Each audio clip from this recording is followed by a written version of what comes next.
kasal. Yan ang isinigaw ng isang misis nung ikinasal muli ang kanyang mister sa ibang babae. Itigil ang kasal! Parang sa pelikula at soap opera. Pero nangyayari rin pala sa totoong buhay. Paalisin niyo nga ang babaeng to! Sinisira niya ang kasal ko! Sa Lopez Haina sa Misamis Occidental. Bago ko simulan ang seremonyang ito, meron bang tumututol sa pag-iisang dibdib ng dalawang ito? Nung nabulabog ang isang kasal. Nung biglang pumasok ang legal wife daw ng groom. Nunong ng kasala. Ako ang legal wife.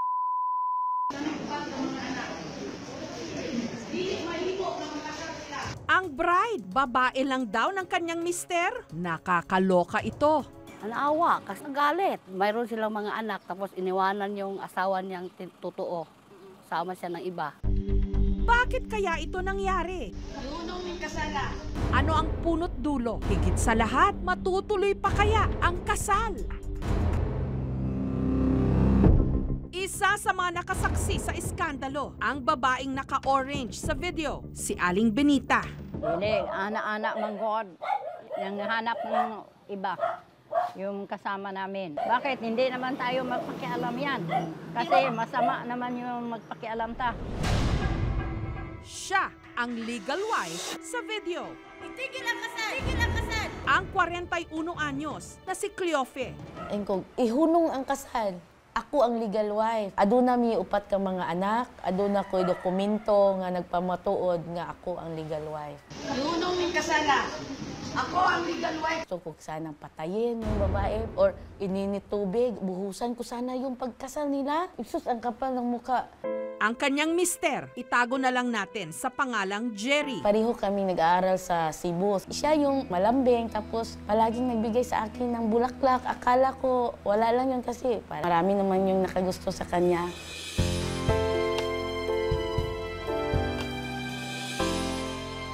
Hanggang yung sabi ko sa kanya, uwi ako sa amin. Sabi niya, o sige, susunod ako doon kasi gusto kong panligaw or mag-asawa na siya sa akin. Taong 1999, ikinasal daw sina Cleofe at Jerry sa West, sa Misamis Occidental. Seaman si Jerry, loan consultant naman daw si Cleofe. Nagkaroon sila ng 4 na anak. Pero habang tumatagal, nakahalata raw si Cleofe. Then may ako mga boarding house. Pag kumain siya, yung nag-board, yun ang inanon niya. O kain tayo. Ako, wala. Sarap yung ulam mo. Sige, mamaya na lang.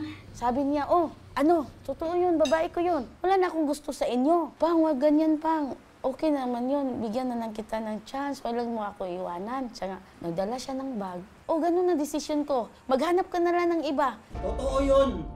Nakita mo yun? Ang ganda. Babae ko yun. Huwag mo naman kaming iwan. Binigyan na kita ng second chance, di ba?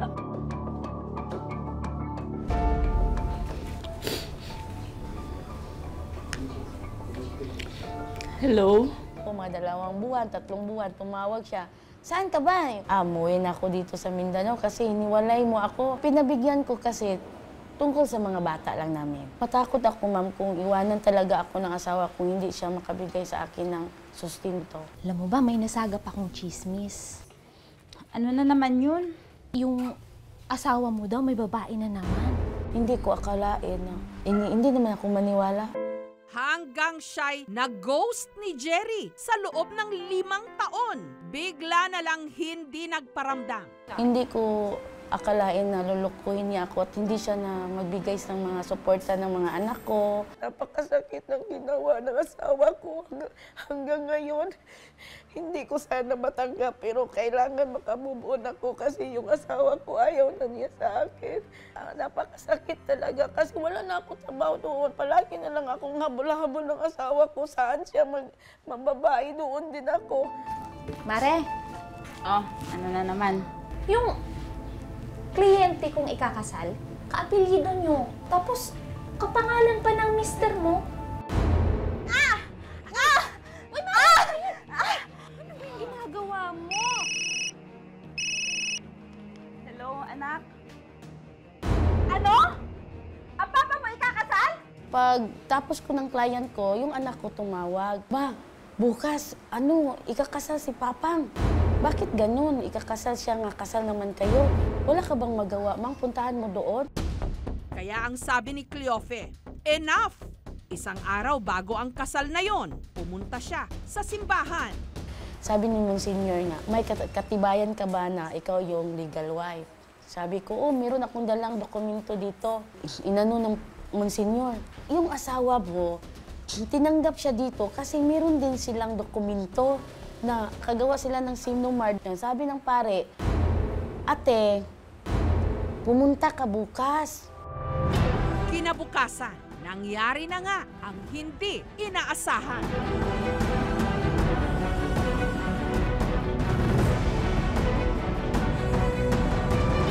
Ang daming taong nang nakatingin sa akin doon sa auto nga hindi pa ako lumabas. Yun ba ang legal wife?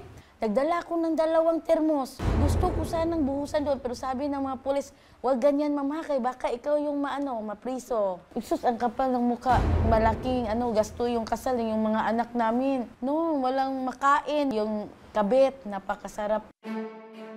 At nung nagtanong na ang pare, Meron bang tumututol sa pag-iisang dibdib ng dalawang ito?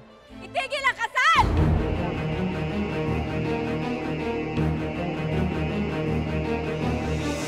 Lunong ng kasala. Ako ang legal wife. Di mahimo na magkasal sila. ang kasalang ito sa Misamis Occidental nabulabog Itigil ang kasal! nung biglang dumating ang nagpakilalang legal wife daw ng groom. Lunong ng kasala. Ako ang legal wife. Di mahimo na magkasal sila. Matuloy pa kaya ang kasal? Wala kayong out! Kaya na po'y dokumento ang lalaki nga anol sila. Atuhan yun na katauhan nga bulingkod lang o atuhan yun o si Mrs. nga matuda sa likod atong natawon ang mga dokumento. Hindi natuloy yung kasal kasi humarang ako doon. Yun na, nagsabi ng pare, sige, pumunta na kami sa likod, nag-counseling. Sabi ng asawa ko, para daw siyang nahihiya na. Kasi ang dami daw niyang mga bisita na mga bigatin. Hindi mo kinahiya, nagpakasal ka ng iba. Umiyak nang umiyak siya kasi nagulat yung mga bisita niya. Yung ibang bisita doon, wala na yun, annulled na yun sila. Sila yun, nag-purge. Hindi ko naman alam na annulled kami. Tapos, inano na lang ng pare na, sige, may reception, yung mga bisita, doon na lang kakain. Doon, nagkuha ako ng ulam, ma'am. Nagkuha ako ng lechon. Dinala ko sa bahay namin kasi wala kami ulam. Kunin mo yung kanin, humba, mga pansit, iba-ibang ulam. Parang ako talaga. Nahiya na naman ako sa sarili ko. Pero gutom, ma'am, no? 2017 pa raw nangyari ang insidenteng ito. Matapos noon, sinampahan na ni Cleofe ng kasong violence against women and children ang kanyang mister. Sa ating batas, basta ikaw ay magulang at merong kang kakayanan at merong kailangan ang bata, dapat suportahan mo ang bata. At pag hindi mo sinuportahan yan pwedeng sampahan ka ng criminal case. At kung ang lalaki ay hindi pinawalang bisa yung kasal niya at siya ay nagpakasal sa ibang babae, pwede siyang kasuhan na criminal case for bigamy. May kulong yun. Tumangging magbigay ng kanyang panig si Jerry, pati na ang bride na si Jenny. Hindi rin niya tunay na pangalan. Nakasampa na raw ngayon sa barko si Jerry. Pwede na siyang makatrabaho na sa ibang bansa. Kasi nag-ano siya sa akin, nag-sorry. Sige, ipasaylo na ka na ko. Basta importante nga, suportaran ni mo mga bata. Nito ng Biyernes, binalikan ni Cleofe ang simbahan kung saan gumawa siya ng eksena. Gusto raw niyang kalimutan na lang yon, kaya kailangan niya ng closure. Nangguol ko sa gibuhat sa akong bana. Nasuko kay ko niya, kay ipasagdahan na dyan bidiya. Wala gadi piya, magipuyad. Bisag asa rabi puyo tungod kay ako yun nauna-unaan ang katong nahitabo dire nga kan kaayo bungga kayo ilang kasalin kami walay gikaw. Ano? Ang papa mo ikakasal? Mapapatawad kaya ni Cleofe si Jerry? Mahal na mahal kita pa. Bisan wala na tanduha kagi kung mapukuni mo tungod manggod sa kabit. Yung mga kabit, wag na kayong papatol na may asawa. kasi makasira lang tayo ng pamilya. Thank you for watching, mga kapuso. Kung nagustuhan niyo po ang videong ito, subscribe na sa GMA Public Affairs YouTube channel. And don't forget to hit the bell button for our latest updates.